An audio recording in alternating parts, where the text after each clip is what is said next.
দই বেগুনের যে এত সুন্দর টেস্ট হয় না খেলে কিন্তু জানতামই না।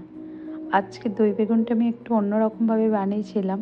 তো কীভাবে বানিয়েছিলাম, তো প্রথমে একটা বেগুনকে নিয়ে এরকম গোল গোল করে আমি কেটে নিয়েছি।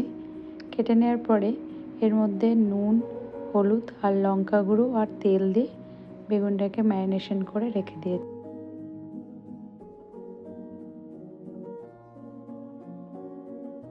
ফ্রাই প্যানে তেল দিয়ে বেগুনগুলোকে হালকা করে ফ্রাই করে নিয়েছি। তো বেগুন ভাজাগুলোকে একটা পাত্রে তুলে রাখবো। ওই তেলের মধ্যেই দিয়ে দিয়েছি সর্ষে, কারি পাতা, কাঁচা লঙ্কা, পেঁয়াজ আর দুটো শুকনো লঙ্কা আর নুন আর কাশ্মীরি লঙ্কা গুঁড়ো। তো এটাকে একটু ভালো করে কষিয়ে নেবো। আর একদিকে আমি দইটাকে রেডি করে নিয়েছি। দইয়ের মধ্যে নুন আর চিনি দিয়ে ভালো করে ফেটিয়ে বেগুন ভাজার ওপরে ঢেলে দিয়েছিলাম, আর যে ফোড়নটাকে রেডি করেছিলাম ওটা ওপর দিয়ে ভালো করে মিশিয়ে নিলেই দই বেগুন রেডি।